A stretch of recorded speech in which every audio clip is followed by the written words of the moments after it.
নির্বাচন নিয়ে ষড়যন্ত্র করছে গুপ্তরা, জনগণকে বিভ্রান্ত করতে দিচ্ছে বায়বীয় প্রতিশ্রুতি। অভিযোগ তারেক রহমানের। ভেঙে চুরে শেষ হওয়া দেশ পুনর্গঠনের অঙ্গীকার। হেরে যাওয়ার ভয়ে নির্বাচন হাইজ্যাকের চেষ্টায় একটি দল, অভিযোগ জামায়াত আমিরের। কেন্দ্রে মোবাইল ফোন না নেওয়ার নির্দেশনা প্রত্যাহারের আলটিমেটাম 11 দলীয় ঐক্যের। প্রচারণার শেষ দিনে বিরামহীন ব্যস্ততা, নকল সিল ও বোরকা বানানোর হিড়িকে ভোট নিয়ে জনমনের শঙ্কা দেখছে বিএনপি। সহিংসতা, হুমকির ঘটনায় উদ্বেগ জামায়াতের। নির্বাচনে অতীতের মতো ব্যবহৃত হবে না পুলিশ, নিরপেক্ষ ভূমিকা পালন করে উদাহরণ তৈরির ঘোষণা। সন্ত্রাসীরা চাপ তৈরি করলেও সাহসের সঙ্গে দায়িত্ব পালন করবে আনসার। এবং বিচার বহির্ভূত হত্যার পর র্যাব কর্মকর্তা পেতেন 10,000 টাকা। ট্রাইব্যুনালে সাবেক সেনাপ্রধান ইকবাল করিম ভূঁইয়া। গুম খুনের অভিযোগে ডিজিএফআইও বিলুপ্তি দাবি।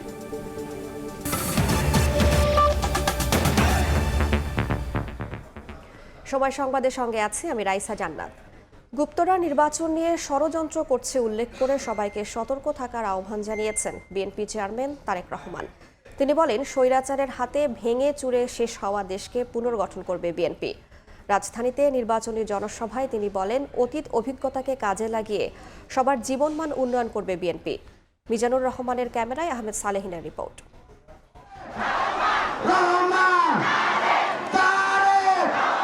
নির্বাচনের বাকি মাত্র 3 দিন। শেষ সময়ে প্রচারণা যেমন জমে উঠেছে, তেমনি ভোটারদের মধ্যেও বাড়ছে উচ্ছ্বাস। বিএনপি চেয়ারম্যান তারেক রহমানও থেমে নেই গণসংযোগের ব্যস্ততায়।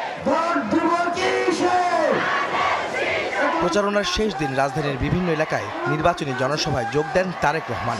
নিজ আসন ঢাকা 17 এলাকার বনানীতে জনসভায় সিক্ত হন উপস্থিত নেতাকর্মী ও সাধারণ মানুষের ভালোবাসায়। এই এলাকার সন্তান হিসেবে ধানের শীষে ভোট চান তারেক রহমান। তুলে ধরেন নারী, যুবক, তরুণ ও কৃষকদের জন্য নিজেদের পরিকল্পনা। বলেন, সবাই ঐক্যবদ্ধ থাকলে সব সমস্যা সমাধান সম্ভব। আমরা যদি সকল মিলে ঐক্যবদ্ধ থাকি, আমরা যদি সকল মিলে আজকে চেষ্টা করি, ইনশাআল্লাহ অবশ্যই আমরা বিএনপির দেশ পরিচালনার অভিজ্ঞতা আছে জানিয়ে দলটির চেয়ারম্যান বলেন, জনসমর্থন নিয়ে ক্ষমতায় গেলে সবাইকে নিয়ে দেশ পুনর্গঠন করবে তার সরকার। এই মুহূর্তে যত রাজনৈতিক দল আছে, সেই রাজনৈতিক দলগুলোতে বিএনপির একমাত্র রেকর্ড আছে, বিএনপির একমাত্র অভিজ্ঞতা আছে কিভাবে দেশকে সঠিকভাবে পরিচালিত করতে হয়। যে দেশকে স্বৈরাচার ভেঙে চুরে শেষ করে দিয়ে গেছে, ইনশাআল্লাহ আমরা সেই দেশকে জনগণকে সাথে নিয়ে আবার গড়ে তুলব ইনশাআল্লাহ। দেশ কিন্তু আমাদের, কেউ বাইরে থেকে এসে আমাদেরকে এই দেশ গঠন করে দিয়ে যাবে না। দেশ কিন্তু আমাদের, এই দেশ আমাদেরকেই করতে হবে। নির্বাচনী প্রচারণার শেষ দিন ব্যস্ত সময় কাটালেন বিএনপি চেয়ারম্যান তারেক রহমান। নগরের বিভিন্ন স্থানে জনসভায় যোগ দিয়ে তিনি বলেন, জনসমর্থন নিয়ে ক্ষমতায় গেলে দেশের মানুষের জন্য কাজ করতে চান। নিরাপদ বাংলাদেশ গড়তে আবারও ধানের শীষের পক্ষে ভোট চাইলেন বিএনপি চেয়ারম্যান তারেক রহমান। রাজধানীর কলাবাগান মাঠে ঢাকা 10 আসনের প্রার্থী শেখ রবিউল আলম রবির নির্বাচনী জনসভায় যোগ দেন বিএনপি চেয়ারম্যান। এ সময় তার পক্ষে এলাকাবাসীর কাছে ধানের শীষে ভোট চান তারেক রহমান। রবির সাথে আজকে আমিও আপনাদেরকে বলে যাচ্ছি যে ইনশাআল্লাহ এই ঢাকা 10 থেকে ধানের শীষ নির্বাচিত হলে এবং বিএনপি সরকার গঠন করলে রবি যে সকল ওয়াদা এলাকার মানুষের সামনে করেছে সেগুলি বাস্তবায়নের জন্য আমিও রবির সাথে কাজ করব। কারণ বক্তব্যের শুরুতেই বলেছে, আপনাদের সাথে ঢাকা 10-এর সাথে কিন্তু আমার আত্মীয়তার সম্পর্ক আছে। এ সময় তিনি বলেন, জনগণের ভোটাধিকার কেড়ে নেওয়ার ষড়যন্ত্র করছে গুপ্তরা। যারা নকল ব্যালট সিল বানাতে গিয়ে ধরা পড়ছে তাদের বিষয়ে সতর্ক থাকার আহ্বান জানান বিএনপি চেয়ারম্যান। নির্বাচন নিয়ে কিন্তু একটি মহল ষড়যন্ত্র শুরু করেছে। তাদের লোকজন বিভিন্ন মানুষকে গিয়ে বিভ্রান্ত করার চেষ্টা করছে, বিশেষ করে মা বোনদেরকে গিয়ে বিভিন্ন প্রতিশ্রুতি দিচ্ছে, যেই প্রতিশ্রুতিগুলা বায়বীয় প্রতিশ্রুতি। সজাগ থাকতে হবে এইসব নকল সিল বানানো যারা বানায় তাদের বিরুদ্ধে, এই সকল ষড়যন্ত্র, গুপ্ত ষড়যন্ত্রকারীদের বিরুদ্ধে আপনাদেরকে আজকে সজাগ থাকতে হবে।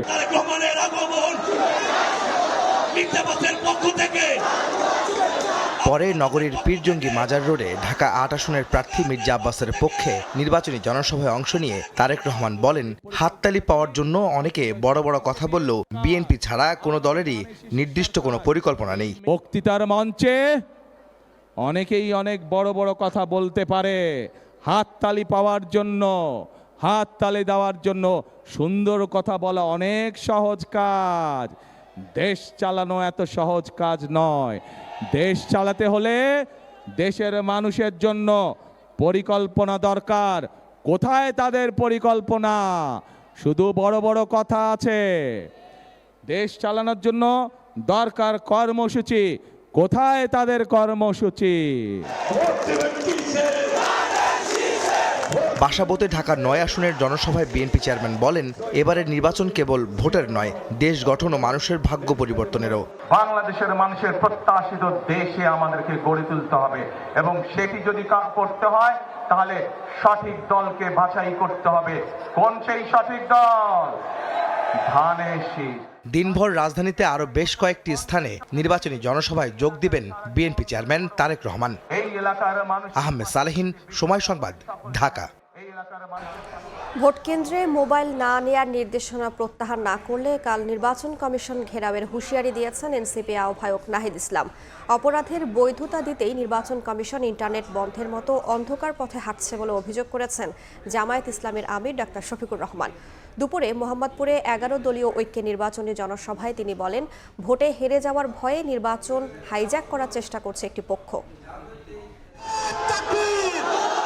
নির্বাচনী প্রচারণার শেষ দিনে সকাল থেকেই ব্যস্ত 11 দলীয় ঐক্যের শীর্ষ নেতারা। রাজধানীর মোহাম্মদপুরে জনসভায় অংশ নেন জামাত আমির ডাক্তার শফিকুর রহমান, এনসিপির আহ্বায়ক নাহিদ ইসলাম। এ সময় স্লোগানে স্লোগানে উত্তাল হয়ে ওঠে মোহাম্মদপুর ঈদগাহ মাঠ। বিশেষ অতিথির বক্তব্যে নাহিদ ইসলাম হুঁশিয়ারি দেন নির্বাচন কমিশনকে। বলেন, 400 গজের মধ্যে মোবাইল নিতে নিষেধাজ্ঞার বিজ্ঞপ্তি পরিবর্তন না করলে মঙ্গলবার কমিশন ঘেরাও করা হবে। ইলেকশন কমিশন একটা বিজ্ঞপ্তি দিয়ে বলেছে, ভোট কেন্দ্রের 400 গজের আওতায় নাকি মোবাইল নিয়ে ঢুকতে পারবে না। কার প্ল্যান, কার পরিকল্পনা মোতাবেক ইলেকশন কমিশন কাজ করছে এটা জনগণের সামনে স্পষ্ট হচ্ছে। আমরা হুঁশিয়ারি দিচ্ছি, আজকে সন্ধ্যার মধ্যে দিনের আলো থাকতে থাকতে এই বিধিবিধান পরিবর্তন করেন, আগামীকাল না হলে ইলেকশন কমিশন ঘেরাও হবে। জনসভায় প্রধান অতিথির বক্তব্য রাখেন জামাত আমির ডাক্তার শফিকুর রহমান। তার অভিযোগ, অপরাধের বৈধতা দিতেই ইন্টারনেট বন্ধের মতো একই পথে হাঁটছে নির্বাচন কমিশন। ভয় পেয়ে চোরা পথে এগুলে প্রতিহত করার হুঁশিয়ারিও দেন জামাত আমির। অন্যায়ের বিরুদ্ধে, ফ্যাসিবাদের বিরুদ্ধে জুলাইতে যখন আন্দোলন শুরু হয় তখনও কিন্তু ইন্টারনেট কেড়ে নেওয়া হয়েছিল, যাতে অপরাধ গোপন করা যায়, যাতে খুনকে বৈধতা দেওয়া যায়। আবার আমরা দেখতে পাচ্ছি কার ইশারায় কেন একই অন্ধকার গলিপথে আমাদের নির্বাচন কমিশন হাঁটার চেষ্টা করছে। এই প্রজ্ঞাপন প্রত্যাহার করে জনগণকে স্পষ্ট বার্তা দেওয়া না হয় আগামীকাল নির্বাচন নয়, নির্বাচনী প্রক্রিয়া ভণ্ডুল করার জন্য যারা জটিলতা সৃষ্টি করছে তাদের বিরুদ্ধে আমাদের আন্দোলন শুরু হবে। একটি পক্ষ নির্বাচনে হেরে যাওয়ার ভয়ে নির্বাচন হাইজ্যাক করার চেষ্টা করছে বলেও অভিযোগ করেন জামাত আমির। একটা পক্ষ, একটা মহল নির্বাচনে হেরে যাওয়ার ভয়ে তারা একবারেই হতাশ হয়ে পড়েছে, এবং হতাশা থেকে তারা এখন চূড়াই পথে নির্বাচনকে হাইজ্যাক করার চিন্তা করছে।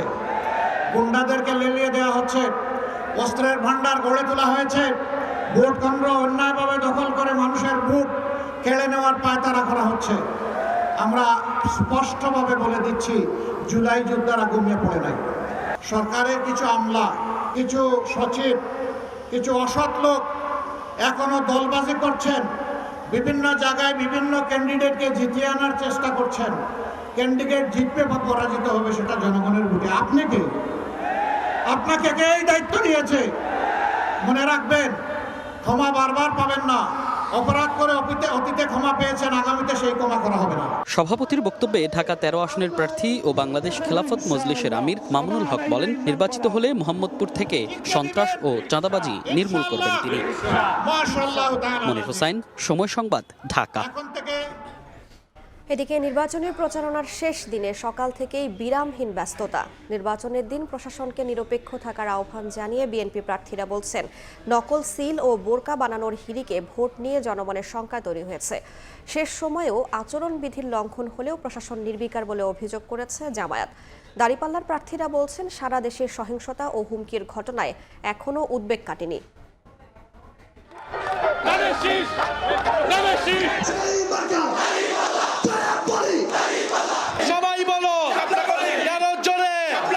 শেষ দিনের প্রচার যুদ্ধে বিরামহীন ব্যস্ততা, ভোটারের মন জয়ে মরিয়া প্রার্থীরা, যেন দম ফেলার ফুসরত নেই। প্রতিটি আসনেই বিরাজ করছে উৎসবমুখর পরিবেশ।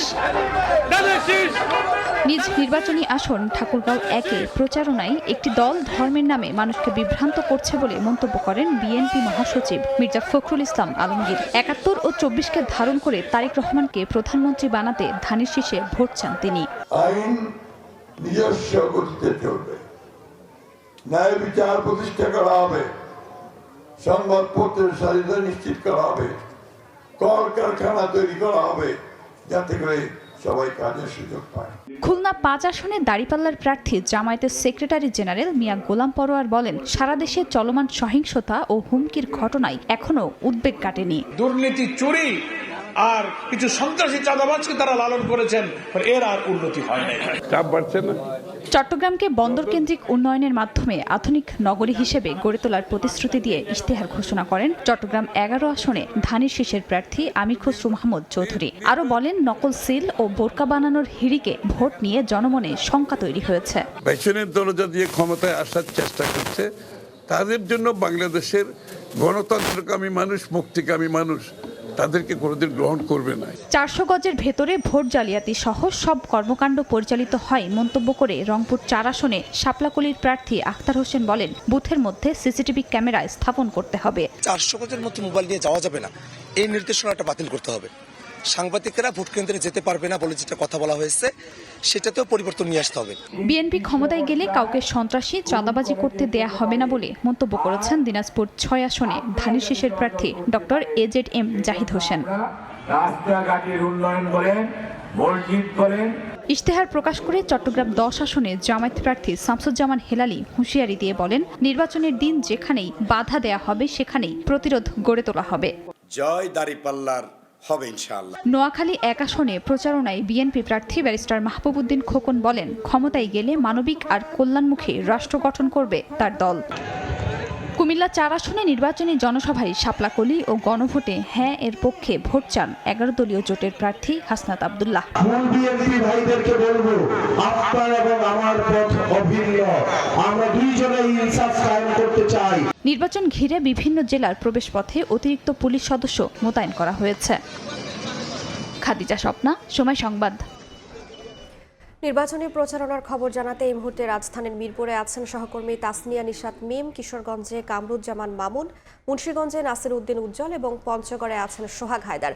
সরাসরি প্রথমে যাচ্ছে মিমের কাছে। এই মুহূর্তে আমি কিন্তু আছি রাজধানীর মিরপুর 12 নম্বরে। দর্শক মণ্ডলী, আপনারা কিন্তু দেখতেই পাচ্ছেন, চলছে কিন্তু ধানের শীষ মনোনীত প্রার্থী আমিনুল হক তার নির্বাচনী প্রচারণা, এবং আমরা কিন্তু দেখতে পাচ্ছি যে ভক্ত সমর্থকরা কিন্তু ব্যাপক উৎসাহ উদ্দীপনার মধ্য দিয়ে কিন্তু নির্বাচনী প্রচারণায় অংশ নিয়েছেন। এবং আমরা যেমনটি জানি যে নির্বাচনী প্রচারণার কিন্তু আর 24 ঘন্টাও বাকি নেই, সেই কারণে কিন্তু শেষ মুহূর্তের মতো ধানের শীষ মনোনীত প্রার্থী ঢাকা 16 আসনের তিনি কিন্তু শেষ মুহূর্তের এই নির্বাচনী প্রচারণা চালাচ্ছেন। এবং ভক্ত সমর্থকরা যেটি বলছেন, তারা যেটি প্রত্যাশা করছেন যে শেষ মুহূর্তের এই প্রচারণায় এসে তারা যেটি প্রত্যাশা করছেন যে ধানের শীষ মনোনীত প্রার্থী তিনি এই আসনটি পাবেন, তারা তাদের কাঙ্ক্ষিত প্রার্থীকে সংসদে পাঠাতে পারবেন বলেই কিন্তু তারা আসলে প্রত্যাশা করছেন। তো আমরা যেমনটি দেখছি এখানে এসে যে এই গণমিছিলটি কিন্তু শুরু হয়েছে দুপুর 3টার পর থেকে, এবং এটি কিন্তু মিরপুর 12 বিভিন্ন আসন প্রদক্ষিণ করে কিন্তু বিভিন্ন ওয়ার্ড কিন্তু প্রদক্ষিণ করছে। এবং আমরা যেটি দেখছি বিভিন্ন ট্রাক, বিভিন্ন বাদ্যবাজনার তালে কিন্তু এই গণসংযোগটি চলছে। তো আমরা যেমনটি দেখছি যে শেষ মুহূর্তে এই গণসংযোগটি কিন্তু আরো বেশ কিছুক্ষণ চলবে। ভক্ত সমর্থকরা প্রত্যাশা করছেন যে ধানের শীষ মনোনীত প্রার্থী আমিনুল হক তিনি সংসদে নির্বাচিত হবেন। তো এই মুহূর্তে আমরা যাব আমাদের আরো একজন সহকর্মী নাসির উদ্দিন উজ্জ্বলের কাছে। মেঘনা নদীতে বিচ্ছিন্ন করে দেওয়া সেই গজারিয়া আর মুন্সিগঞ্জে যে মৈত্রী হিসাবে মুন্সিগঞ্জ 3 আসন, সেই আসনে কিন্তু এবার 11 দলীয় জোটের প্রার্থী হিসাবে খেলাফত মজলিসের রিকশা প্রতীক নিয়ে নুরুল হোসেন নুরানি তিনি কিন্তু পুরো তার নির্বাচনী এলাকা চষে বেড়াচ্ছেন। এবং আপনারা দেখছেন যে মুন্সিগঞ্জের যে কেন্দ্রীয় জামে মসজিদ তার সামনেই কিন্তু তিনি প্রচারণা চালাচ্ছেন এবং তিনি বলছেন যে তিনি নির্বাচিত হলে শিক্ষা ব্যবস্থা আমূল পরিবর্তন করবেন এবং প্রাইমারি শিক্ষায় তিনি এই মাদ্রাসার যে গুরুত্বপূর্ণ পাঠগুলো আছে সেগুলো সমন্বয় করে বলতেন যে নৈতিক শিক্ষাকে জাগরুক করবার জন্যে এই প্রাইমারি স্কুল থেকে তিনি শিক্ষার যে মান সেটাকে আরও বেশি বাস্তবমুখী করবার জন্য তিনি কিন্তু মাদ্রাসা শিক্ষা এবং বাংলা ইংরেজি শিক্ষাকে একত্রিত করে এই যে নতুন শিক্ষা ব্যবস্থা সেটি চালু করতে চান। একই সঙ্গে তিনি 8 দফা দাখিল করেছেন। তিনি বলেছেন নির্বাচন যেন সুষ্ঠু হতে পারে এবং যেসব অস্ত্র লুট হয়েছে, যেই অস্ত্রগুলো এখনো উদ্ধার করা যায়নি সেগুলো উদ্ধার করার পাশাপাশি কিন্তু তিনি বলছেন যে এই যেসব অস্ত্র ইতিমধ্যে প্রদর্শিত হয়েছে সেগুলোকে তিনি উদ্ধার করার পাশাপাশি যে এই এলাকায় যে সমস্যাগুলো আছে, অসঙ্গতি রয়েছে, সেই অসঙ্গতিগুলোকে দূর করা, যেই এলাকায় রাস্তাঘাটের সমস্যা, এখানকার যে হরগঙ্গা কলেজের উন্নয়ন, মুন্সিগঞ্জ প্রেস ক্লাবের উন্নয়ন এবং আইনজীবী সমিতির উন্নয়ন সহ সার্বিক উন্নয়নের ব্যাপারে কিন্তু তিনি যাবতীয় ব্যবস্থা গ্রহণের কথা বলছেন। এবং আজকে তার যে শোডাউন ছিল সবচেয়ে বড় জনসভা, সেখানেও কিন্তু নানা বিষয় তিনি তুলে ধরেছেন। তো এই ছিল মুন্সিগঞ্জের 11 দলীয় জোট প্রার্থীর প্রচারণার সবশেষ। আমরা চলে যাব পঞ্চগড়ে। এই পঞ্চগড়ে সব খবর জানাবেন আমাদের আরেকজন সহকর্মী। ত্রয়োদশ জাতীয় সংসদ নির্বাচনের প্রচারণার শেষ সময়ে আমরা জানিয়ে রাখি যে দেশের উত্তরের জেলা পঞ্চগড়ে যে সকল প্রার্থী রয়েছে সে সকল প্রার্থী তাদের যে নির্বাচনী যে প্রচারণার শেষ কার্যক্রম সেটা কিন্তু করছে। আমি বলে রাখি যে আমি এই মুহূর্তে আছি পঞ্চগড়ের জালাশী এলাকায়। ঠিক এখানে কিন্তু 11 দলীয় জোটের যিনি প্রার্থী রয়েছেন, শাপলাখলির প্রার্থী সেই সার্জিস আলমের কিন্তু নির্বাচনী জনসভা অনুষ্ঠিত হচ্ছে। এখন কিছুক্ষণ আগে এই জনসভায় কিন্তু সার্জিস আলম অংশগ্রহণ করেছেন। এখন পঞ্চগড় জেলা জামাতের যিনি আমির রয়েছেন তিনি কিন্তু কথা বলছেন, তারপরেই আমরা সার্জিস আলমের কথা বলবেন। তবে আমরা দেখেছি এখানে কিন্তু এই জনসভা শুরুর আগ থেকে যে সমর্থক বা এই যে নেতাকর্মী যারা রয়েছে সকলে কিন্তু এই জনসভায় দলে দলে স্লোগানে কিন্তু এই জনসভা স্থলে চলে এসেছেন এবং তারা কিন্তু তাদের যে জনসভা শেষ কার্যক্রমে তারা অংশগ্রহণ করেছে। আমি বলে রাখি যে প্রার্থীরা বিভিন্ন রকম যে প্রতিশ্রুতি রয়েছে সেগুলা কিন্তু প্রদান করছে, একই সাথে দেশ সংস্কারের পাশে শাপলাখলির পক্ষে তারা আহ্বান জানাচ্ছেন। তো এই ছিল আমার কাছে নির্বাচনী প্রচারণার শেষ খবর। সরাসরি যুক্ত ছিলাম পঞ্চগড়ে, তার আগে যুক্ত ছিলাম মুন্সিগঞ্জ এবং রাজধানীর মিরপুরে। রাজধানীর যাত্রাবাড়িতে নির্বাচনী জনসভায় বক্তব্য রাখছেন বিএনপি চেয়ারম্যান তারেক রহমান। সরাসরি যাচ্ছে সেখানে। রাজনৈতিক দলে ঠিক অভিজ্ঞতা দরকার দেশ পরিচালনার জন্য, পরিকল্পনা দরকার দেশ পরিচালনার জন্য, কর্মসূচি দরকার জনগণের জন্য। এখন প্রিয় ভাই বোনেরা, এই মুহূর্তে যত রাজনৈতিক দল বাংলাদেশে আছে একমাত্র বিএনপি ধানের শীর্ষ হচ্ছে সেই রাজনৈতিক দল যাদের পরিকল্পনা জনগণের সামনে আছে, যাদের কর্মসূচি আছে যে তারা কিভাবে দেশকে গড়ে তুলতে চায় সামনের দিকে, জনগণের ভাগ্য পরিবর্তন করতে চায় সামনের দিকে। আর একমাত্র বিএনপি হচ্ছে সেই দল যাদের দেশ পরিচালনার অভিজ্ঞতা আছে। আর কোনো রাজনৈতিক দলের অভিজ্ঞতা নাই দেশ পরিচালনা করার। আমরা অনেক রাজনৈতিক দলের অনেক সুন্দর সুন্দর কথা শুনি, অনেক মধুর মধুর কথা শুনি, যেগুলো কথা শুনলে আমাদের হয়তো ভালো লাগে, আমরা জোরে জোরে হাততালি দিই, কিন্তু দেশ পরিচালনা অত সহজ ব্যাপার নয়। দেশ পরিচালনা অনেক কঠিন ব্যাপার। আমরাই এই যে ইপিজেড এর দাবি, এখানে নবিউল্লাহ নবী যে ইপিজেড এর দাবি করেছে, ইনশাআল্লাহ যে পাট কলগুলো বন্ধ হয়ে গেছে, ফলে কয়েক লক্ষ মানুষ বেকার হয়ে গিয়েছে। আমাদের পরিকল্পনা আছে এই জায়গাগুলোতে আমরা নতুন ইপিজেড কারখানা তৈরি করব, যাতে করে এই এলাকার মানুষের শীতলক্ষার পার দিয়ে নতুন ইপিজেড হবে, যাতে করে বেকার যারা আছে এই এলাকার মানুষ যারা আছে তাদের কর্মসংস্থানের ব্যবস্থা। এখন প্রিয় ভাই বোনেরা, এই যে ইপিজেড এর কথা, ইপিজেড যে দাবি, এই ইপিজেড বাংলাদেশের সবচেয়ে প্রথম কে করেছিল জানেন আপনারা? এই ইপিজেড চট্টগ্রামে সবচেয়ে প্রথম শহীদ রাষ্ট্রপতি জিয়াউর রহমান গঠন করেছিল। সেজন্যই আমি বলেছি যদি কর্মসংস্থানের ব্যবস্থা করতে হয় সেটি করার অভিজ্ঞতা বিএনপির আছে। যদি ইপিজেড গঠন করতে হয়, কিভাবে ইপিজেড গঠন করতে হয় সেই অভিজ্ঞতা একমাত্র বিএনপি আছে, আর কোনো দলের নেই। যদি অন্য দলের থাকতো তাহলে তো 16 বছর আমরা দেখতেই পারতাম তারা ইপিজেড করেছে, তারা করেনি, কারণ তাদের সে অভিজ্ঞতা নেই, তাদের করার ইচ্ছাও নেই। আর অন্য দল যারা আছে তাদের তো কোনো রকম অভিজ্ঞতাই নেই। প্রিয় ভাই বোনেরা, দেশ স্বাধীনের পরে এখানে অনেক মুরব্বী উপস্থিত আছেন, মুরব্বীরা ভালো বলতে পারবেন। দেশ স্বাধীনের পরে যাদের হাতে দেশ পরিচালনার দায়িত্ব পড়েছিল, সেই সময় মানুষ দেখেছে আইন শৃঙ্খলার কি অবনতি ছিল। সেই সময় মানুষ দেখেছে 74 সালে কিভাবে দুর্ভিক্ষে লক্ষ লক্ষ মানুষ না খেয়ে সেদিন মারা গিয়েছিল। কিন্তু শহীদ রাষ্ট্রপতি জিয়াউর রহমান যখন দেশ পরিচালনার দায়িত্ব পেলেন, সেই সময় তিনি কঠোর হস্তে আইন শৃঙ্খলা পরিস্থিতি নিয়ন্ত্রণ করলেন।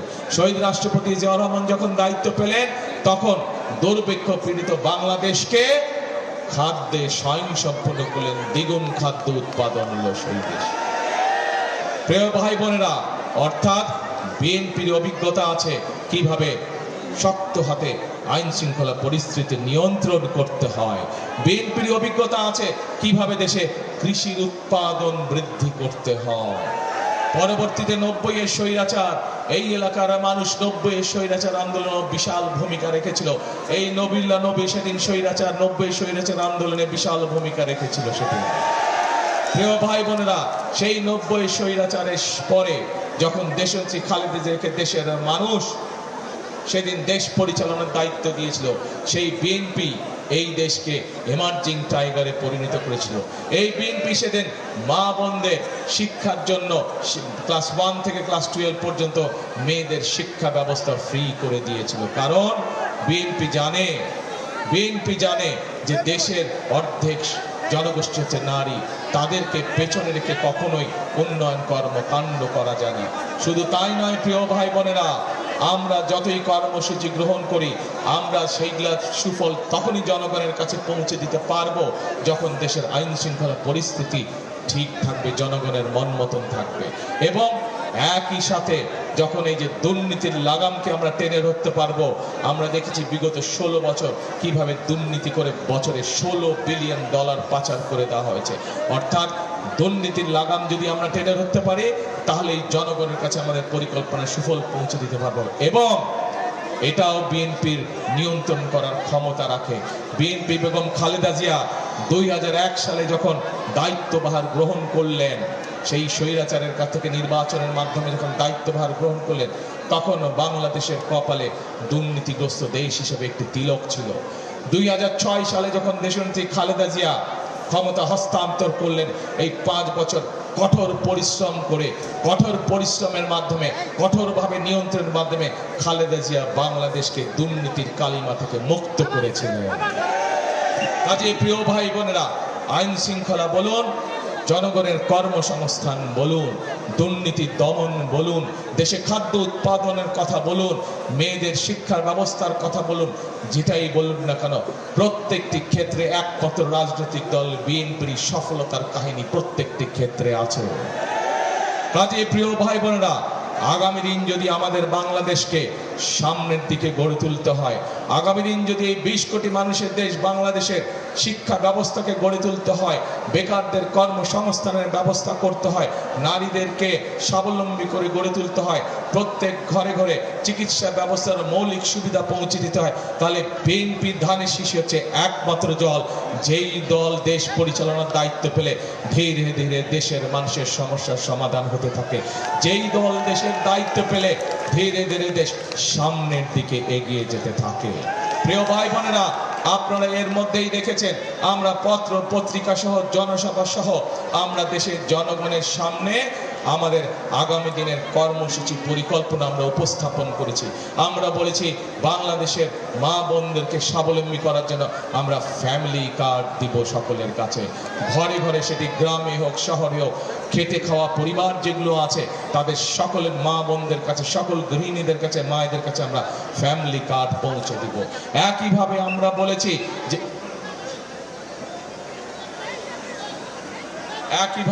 বলেছি যে বাংলাদেশের প্রধান পেশা হচ্ছে কৃষি। কোটি কোটি মানুষ কৃষি সাথে পেশার সাথে জড়িত। এখানেও আপনারা যারা আজ উপস্থিত আছেন, কোনো না কোনো বাংলাদেশের গ্রামে গঞ্জে আপনাদের পরিবার, আত্মীয় স্বজন, বন্ধু বান্ধব আছে যারা কৃষি পেশার সাথে জড়িত আছে না? আপনাদের মধ্যে অনেকে প্রত্যক্ষ বা পরোক্ষভাবে কৃষি পেশার সাথে জড়িত। আপনাদেরও গ্রামগঞ্জে জমি জমা আছে অনেকেরই। প্রিয় ভাই বোনেরা, আমরা বলেছি এই কৃষক ভাইদেরকে সহযোগিতা করার জন্য আমরা কৃষক ভাইদের কাছে কৃষি কার্ড দিব, যার মাধ্যমে আমরা সরকারের সকল সুযোগ সুবিধা কৃষকদের জন্য সরাসরি কৃষক ভাইদের কাছে পৌঁছে দিব। শুধু তাই নয়, আমরা এরই ভিতরে ঘোষণা করেছি যে বিএনপি ইনশাল্লাহ 13 তারিখে সরকার গঠন করলে পরে আমরা যে সকল 10,000 টাকা পর্যন্ত কৃষি ঋণ আছে, যে সকল কৃষকদের সুদ সহ সেই কৃষি ঋণ আমরা ইনশাল্লাহ মওকুফ করার ব্যবস্থা করব। প্রিয় ভাই বোনেরা, বাংলাদেশের মানুষের এই যে আমাকে কানে কানে এখনই বলে গেলেন নবিল্লাহ সাহেব, এইখানে যে হাসপাতাল আছে, এই মানুষের চিকিৎসার জন্য হাসপাতাল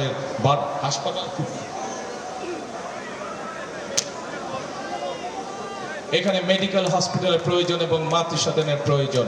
আমরা আগেই বলেছি এই জরুরি কাজগুলো ইনশাল্লাহ ধীরে ধীরে পর্যায়ক্রমিকভাবে আমরা বাস্তবায়ন করব, যাতে করে এলাকার মানুষ সুচিকিৎসা পায়।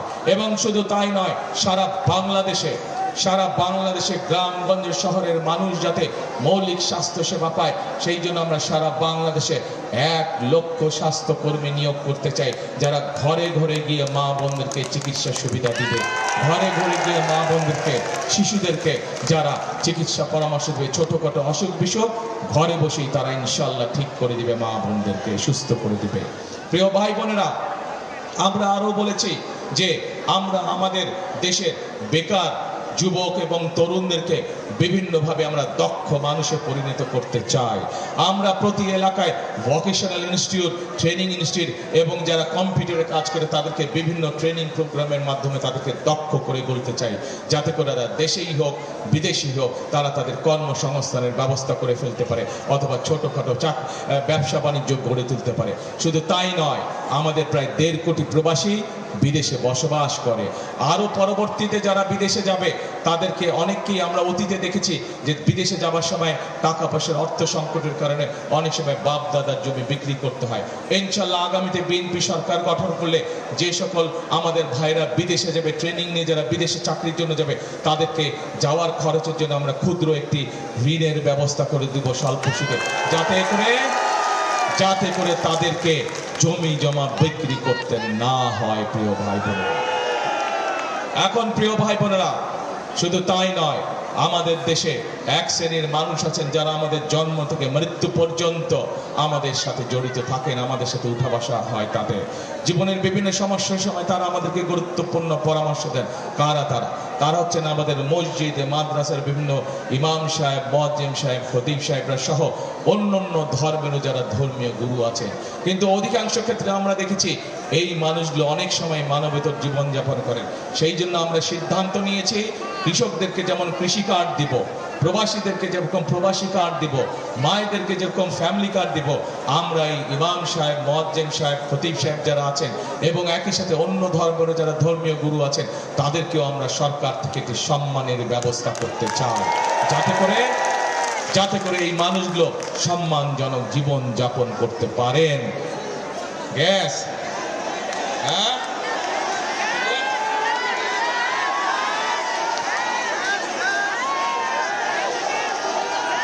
এখন আসেন, আসি না সরকারকে অ্যাকচুয়ালি আগের যে সরকার ছিল ওই সরকার বিদেশ থেকে তাদের নিজেদের লোকজনের যাতে 2 পয়সা কামাই হয় এই জন্য বিদেশ থেকে গ্যাস নিয়ে আসতো, কিন্তু দেশের মধ্যে নতুন গ্যাস খনি তারা বের করে নাই। বাংলাদেশে প্রচুর গ্যাস আছে, আমরা ইনশাল্লাহ সেই গ্যাসের খনি আবিষ্কার করব এবং সেই গ্যাস বের করার মাধ্যমে আমরা মিল, ফ্যাক্টরি, ঘরে ঘরে গ্যাস ইনশাল্লাহ পৌঁছাবো। এখন প্রিয় ভাই বোনেরা, আপনাদের সামনে আমি সংক্ষেপে আমার পরিকল্পনার কথা বলেছি, সাথে আমি আরো 2টো কথা বলতে চাই। দেশনেত্রী খালেদা জিয়া, এই মানুষটিকে আপনারা সবাই চেনেন, মা বোনেরা তো চেনেন, মুরব্বী চেনেন, সবাই চেনেন। এই মানুষটিকে কিভাবে বিগত স্বৈরাচার সরকার জেল জুলুমের শিকার তাকে হতে হয়েছে আপনারা দেখেছেন।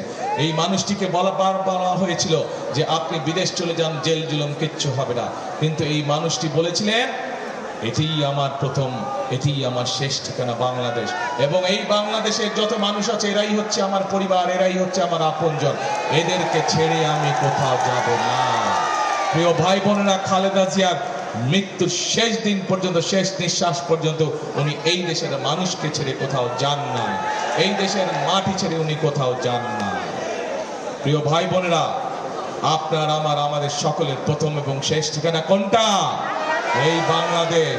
কাজে এই বাংলাদেশকে আমাদের গড়ে তুলতে হবে, এই বাংলাদেশকে সুন্দরভাবে গড়ে তুলতে হবে, যেন এই বাংলাদেশের মানুষ এদেশে নিরাপদে বসবাস করতে পারে, যেন এই বাংলাদেশের সন্তানেরা এদেশেই লেখাপড়া করতে পারে, যেন এই বাংলাদেশের মানুষ এদেশেই স্বাস্থ্য সুবিধা পায়, যেন এই বাংলাদেশের যুবকরা তরুণরা এদেশেই কর্মসংস্থানের ব্যবস্থা করতে পারে।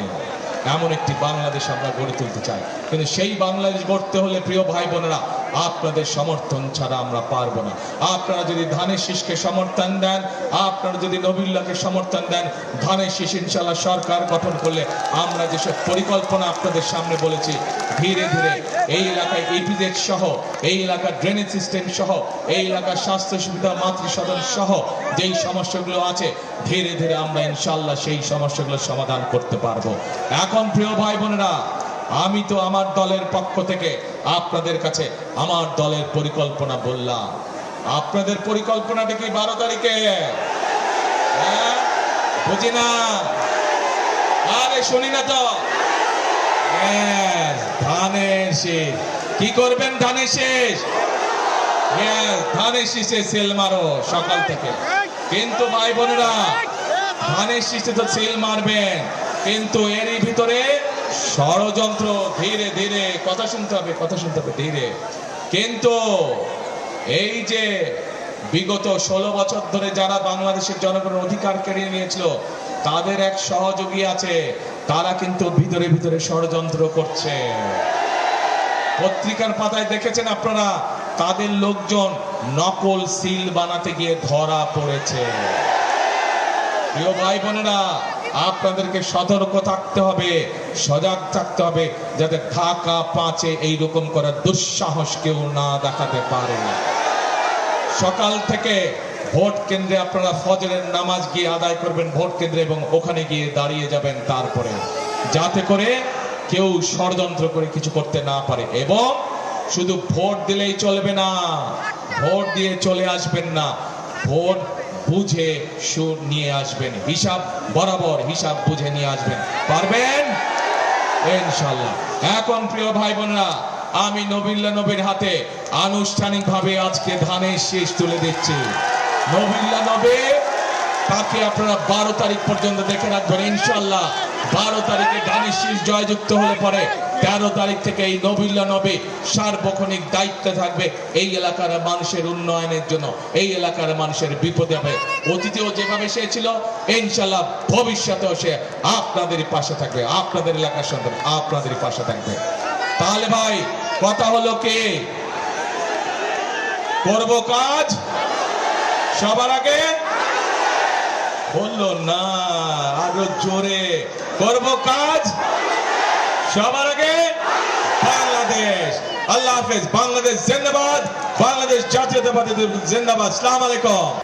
নির্বাচনে কোনো হুমকি নেই জানিয়ে ডিএমপি কমিশনার বলেছেন, এবার নিরপেক্ষভাবে দায়িত্ব পালনের উদাহরণ সৃষ্টি করা হবে।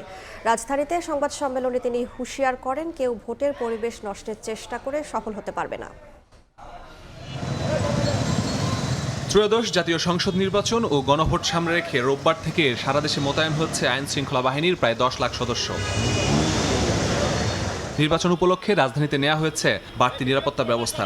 সোমবার সকালে ডিএমপি কমিশনার তুলে ধরেন ঢাকার নিরাপত্তার পুরো পরিকল্পনা। জানান, রাজধানীর 2131টি ভোট কেন্দ্রের মধ্যে গুরুত্বপূর্ণ হিসেবে চিহ্নিত হয়েছে 1614টি। ঝুঁকিপূর্ণ কেন্দ্রে থাকবে 7 জন করে পুলিশ সদস্য, আর গুরুত্বপূর্ণ কেন্দ্রে 4 জন। নির্বাচনে ঢাকায় কোনো হুমকি নেই, বরং স্বাভাবিকের চেয়ে পরিবেশ ভালো দাবি তার। থ্রেট নাই, পরিবেশ দেখতেছেন না, স্বাভাবিক সময়ের চেয়ে ভালো পরিবেশ চলতেছে। ক্রাইম নাই, ল অ্যান্ড অর্ডার সমস্যা নাই, রাস্তা ব্লকিং নাই, খুবই ভালো পরিবেশ উপস্থিতি আছে, প্রশ্নবিদ্ধ করার সুযোগ নেই। প্রশ্নোত্তরে ডিএমপি কমিশনার বলেন, অতীতের নির্বাচনে পুলিশকে রাজনৈতিক উদ্দেশ্যে ব্যবহার করা হয়েছে, এবার সেটি হবে না। নিরপেক্ষভাবে কাজ করে উদাহরণ তৈরির আশা ডিএমপি প্রধানের।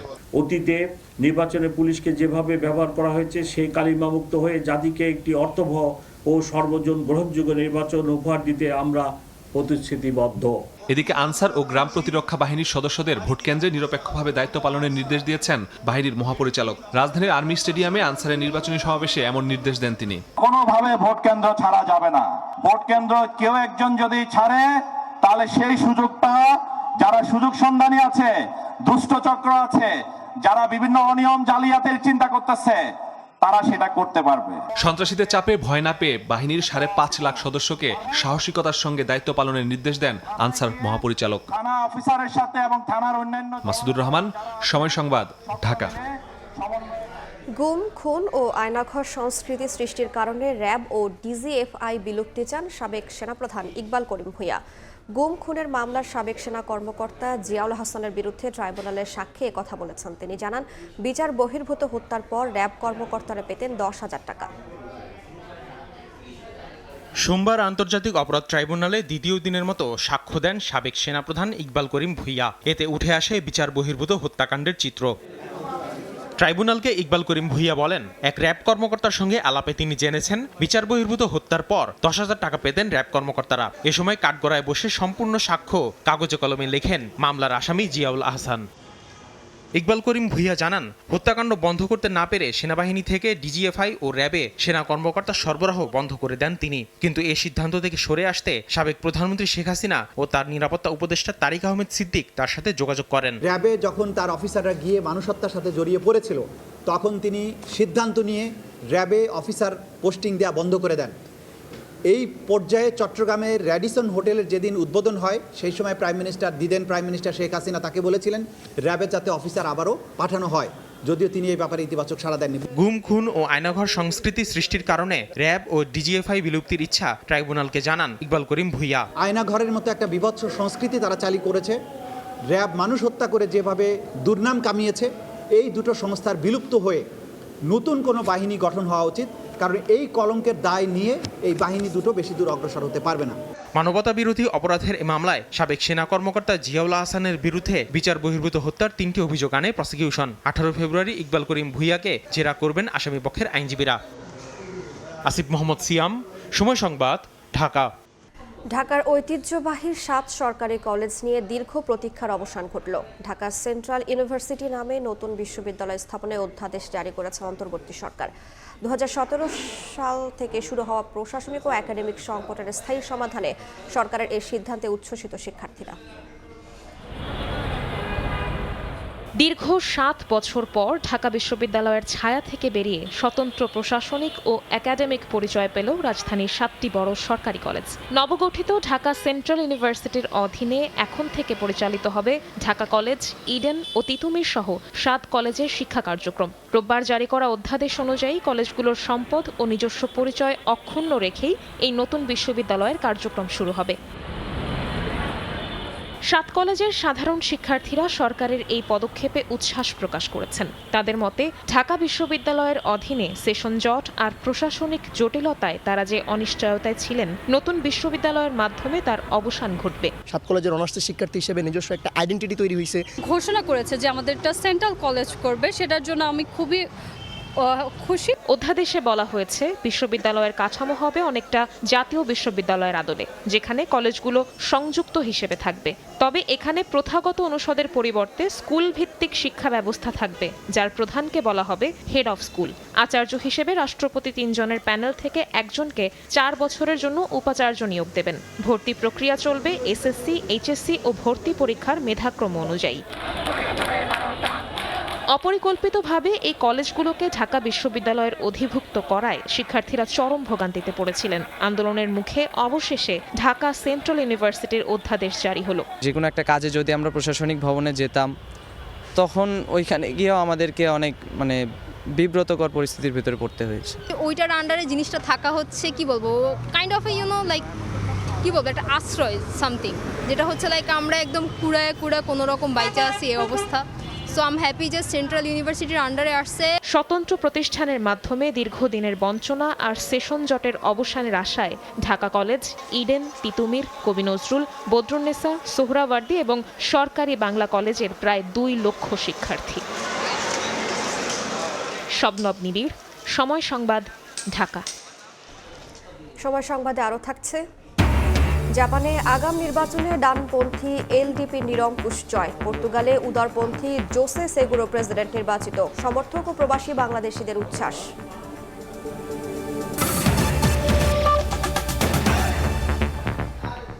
শুল্ক ইস্যুতে যুক্তরাষ্ট্রের সঙ্গে বাংলাদেশের চুক্তি স্বাক্ষর হচ্ছে আজ। বাণিজ্য উপদেষ্টা জানিয়েছেন, চুক্তির খুঁটিনাটি তথ্য তুলে ধরা হবে আগামীকাল। এ সময় জাপান বাংলাদেশ ইপিএ স্বাক্ষরে জাপানের বাজারে তৈরি পোশাক সহ 7,000-এর বেশি বাংলাদেশি পণ্য শুল্কমুক্ত সুবিধা পাবে বলেও জানান শেখ বশিরউদ্দিন। জাতীয় নির্বাচনের মাত্র 5 দিন আগে জাপানের সঙ্গে অর্থনৈতিক অংশীদারত্ব চুক্তি ইপিএ সই করেছে বাংলাদেশ। প্রথমবারের মতো কোনো দেশের সঙ্গে করা ইপিএ চুক্তির ফলে বাজারটিতে তৈরি পোশাক সহ প্রায় 7,379টি বাংলাদেশি পণ্য শতভাগ শুল্কমুক্ত সুবিধা পাবে। ইকোনমিক পার্টনারশিপ এগ্রিমেন্ট সাইন করেছে। সোমবার সচিবালয়ে সংবাদ সম্মেলনে বাণিজ্য উপদেষ্টা জানান, 7,000-এর বেশি পণ্যে শুল্কমুক্ত সুবিধা নিয়ে বাংলাদেশ শুল্ক ছাড় দিয়েছে 1,039টি জাপানি পণ্যে। মুক্ত বাণিজ্য চুক্তির চেয়েও বেশি সুবিধা মিলবে অর্থনৈতিক অংশীদারত্ব চুক্তিতে। এর ফলে জাপানের উৎপাদনশীল ও সেবা খাতে প্রচুর বাংলাদেশি কর্মী পাঠানোর পথ উন্মুক্ত হয়েছে। শিগগিরই চুক্তিটি কার্যকর হবে বলেও জানান বাণিজ্য উপদেষ্টা। মোটা দাগে বলতে পারেন 99.9% পণ্য আমাদের জাপানের মার্কেটে শূন্য প্রবেশাধিকার পাবে। জেনে খুশি হবেন যে এই চুক্তির প্রক্রিয়ার মধ্যেই অলরেডি আমাদের জাপানে মানুষ যাওয়ার প্রবৃদ্ধি হয়েছে কয়েকশো%। এ সময় রাতেই যুক্তরাষ্ট্রের সঙ্গে শুল্ক চুক্তি হচ্ছে বলেও জানান বাণিজ্য উপদেষ্টা। আজকে রাতে আমাদের আমেরিকার সাথে চুক্তি হওয়ার সম্ভাবনা রয়েছে, সেটা আগামীকাল বলব। নির্বাচনের পর চট্টগ্রাম বন্দরে ধর্মঘট অব্যাহত থাকলে রমজানের বাজারে অস্থিরতা তৈরি হবে মন্তব্য করে বন্দর সচল রাখতে নির্বাচিত সরকার সঠিক ও কার্যকর পদক্ষেপ নেবে বলে প্রত্যাশা করেন শেখ বশিরউদ্দিন। আপনাদেরকে অসংখ্য ধন্যবাদ। শুভ খান, সময় সংবাদ, ঢাকা। এবার বরিশাল বিভাগের সংবাদ।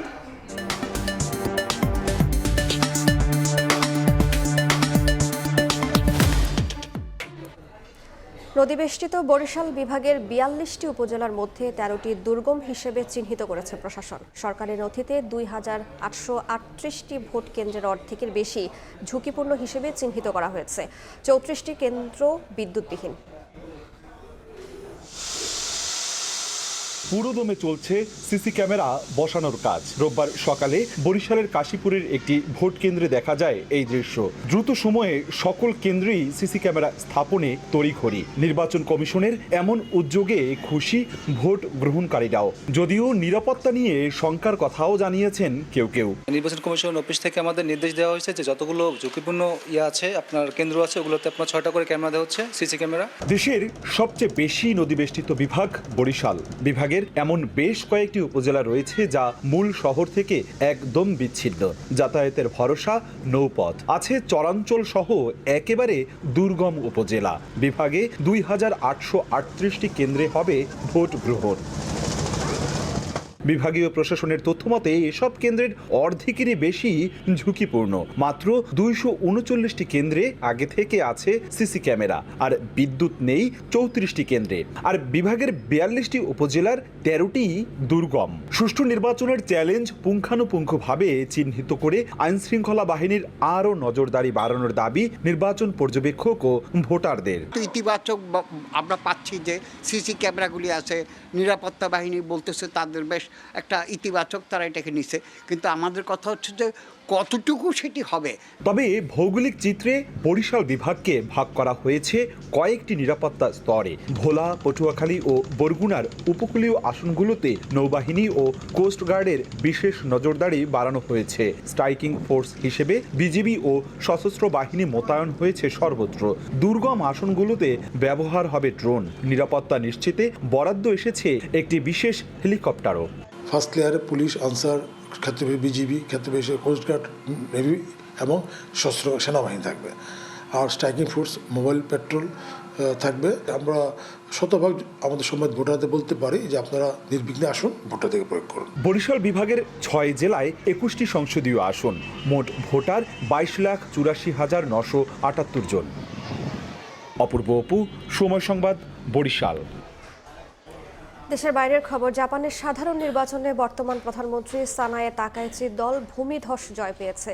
সরকারি সম্প্রচার মাধ্যম NHK এর সংগৃহীত ফলাফল বলছে নির্বাচনে 465 আসনের নিম্নকক্ষে তাকাইচির লিবারেল ডেমোক্রেটিক পার্টি LDP 316টি আসনে জয়ী হয়েছে। তাকাইচিকে অভিনন্দন জানিয়েছেন মার্কিন প্রেসিডেন্ট ডোনাল্ড ট্রাম্প। জাপান থেকে শাকিল মাহমুদের রিপোর্টে বিস্তারিত। গত 36 বছরের মধ্যে এইবারই প্রথম জাপানের শীতকালে নির্বাচন অনুষ্ঠিত হলো। ভোটে বাজিমাত করেছেন ক্ষমতাসীন প্রধানমন্ত্রী সানায়ে তাকাইচি। সরকারি সম্প্রচার মাধ্যম NHK বলেছে রোববার অনুষ্ঠিত এই নির্বাচনে 465 আসনের নিম্নকক্ষে তাকাইচির রক্ষণশীল দল লিবারেল ডেমোক্রেটিক পার্টি LDP 3 শতাধিক আসনে জয়ী হয়েছে, যা সরকার গঠনের জন্য প্রয়োজনীয় 233 আসনের চেয়ে অনেকটাই বেশি। এবারের নির্বাচনে 2 বিরোধী দল সানসাইতো ও টিম মিরাই আসন সংখ্যা বাড়াতে সক্ষম হয়েছে। তবে সবচেয়ে বড় ধাক্কা খেয়েছে প্রধান বিরোধী দল CRA। এমনকি দলটির একাধিক শীর্ষ নেতা নিজ নিজ নির্বাচনী এলাকাতেও তেমন সুবিধা করতে পারেননি। জয় নিশ্চিত হওয়ার পর স্থানীয় গণমাধ্যমে দেওয়া সাক্ষাৎকারে বিরোধী দলগুলোর সাথে কাজের ব্যাপারে ইতিবাচক মনোভাব প্রকাশ করেছেন তাকাইচি। বর্তমান পরিস্থিতিতেও নমনীয়তা আমার শক্তির জায়গা, তাই বিরোধী দলগুলোর কাছ থেকে ভালো কোনো প্রস্তাব এলে আমি তা গুরুত্ব সহকারে নেব। তবে বিরোধী দলগুলো যেহেতু নিজেরা অর্থায়নের উৎস খোঁজে না, তাই আমি শুধু নীতি নয়, সেগুলো বাস্তবায়নের জন্য প্রয়োজনীয় তহবিলের বিষয়টিও সতর্কতার সাথে বিবেচনা করব। নির্বাচনে নিরঙ্কুশ সংখ্যাগরিষ্ঠতা পাওয়ার খবর প্রচারের পর তাকাইচি ও তার জোটকে অভিনন্দন জানিয়ে সামাজিক যোগাযোগ মাধ্যমে পোস্ট করেন মার্কিন প্রেসিডেন্ট ডোনাল্ড ট্রাম্প। তাকাইচিকে অত্যন্ত সম্মানিত ও জনপ্রিয় নেত্রী হিসেবে উল্লেখ করেন তিনি। জবাবে ট্রাম্পকে ধন্যবাদ জানান সানায়ে তাকাইচি। সব মিলিয়ে রাজনৈতিক বিশ্লেষকদের মতে সানায়ে তাকাইচি সরকার কার্যত ক্ষমতায় থাকার পথে। এখন শুধু অপেক্ষা শুধু সরকারি ঘোষণার, যা জাপানের রাজনীতিতে এক নতুন অধ্যায়ের সূচনা করবে। জাপানের টোকিও থেকে মোহাম্মদ শাকিল মাহমুদ, সময় সংবাদ, জাপান। খেলার খবর, ICC PCBর সঙ্গে বৈঠক শেষে পাকিস্তান থেকে দেশে ফিরলেন BCB সভাপতি আমিনুল ইসলাম বুলবুল। লাহোরে দীর্ঘ মিটিংয়ে বাংলাদেশ ও পাকিস্তান ক্রিকেটের স্বার্থ সংশ্লিষ্ট বিষয়গুলো নিয়ে ICC প্রতিনিধিদের সঙ্গে আলোচনা হয়েছে। পাকিস্তানি গণমাধ্যমের দাবি T20 বিশ্বকাপ ইস্যুতে বাংলাদেশের সঙ্গে অবিচারের বিষয়টি নাকি স্বীকার করেছেন ICC অফিসিয়ালরা। ভারতের বিপক্ষে ম্যাচ বয়কট না করতে পাকিস্তান ক্রিকেট বোর্ডকে যে অনুরোধ জানানো হয়েছে তা বিবেচনা করা হচ্ছে বলেও জানা গেছে। এ বিষয়ে চূড়ান্ত সিদ্ধান্ত নেবেন পাকিস্তানের প্রধানমন্ত্রী শাহবাজ শরীফ। 48 ঘন্টার মধ্যে সেই সিদ্ধান্ত ICC-কে জানাবে PCB। এ পর্যায়ে শীর্ষ সংবাদগুলো জানিয়ে দিচ্ছে আরেকবার। নির্বাচন নিয়ে ষড়যন্ত্র করছে গুপ্তরা, জনগণকে বিভ্রান্ত করতে দিচ্ছে বায়বীয় প্রতিশ্রুতি। অভিযোগ তারেক রহমানের। ভেঙে চুরে শেষ হওয়া দেশ পুনর্গঠনের অঙ্গীকার। হেরে যাওয়ার ভয়ে নির্বাচন হাইজ্যাকের চেষ্টায় একটি দল, অভিযোগ জামায়াত আমিরের। কেন্দ্রে মোবাইল ফোন না নেওয়ার নির্দেশনা প্রত্যাহার ইসির। এবং প্রচারণার শেষ দিনে বিরামহীন ব্যস্ততা। নকল সিল ও বোরকা বানানোর হিড়িকে ভোট নিয়ে জনমনের শঙ্কা দেখছে বিএনপি। সহিংসতা, হুমকির ঘটনায় উদ্বেগ জামায়াতের।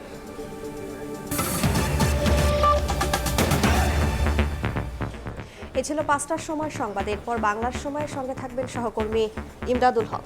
রাইস, আপনাকে ধন্যবাদ। বাংলার সময় নিয়ে আসছি কিছুক্ষণ পর, সঙ্গে থাকুন সময়ের।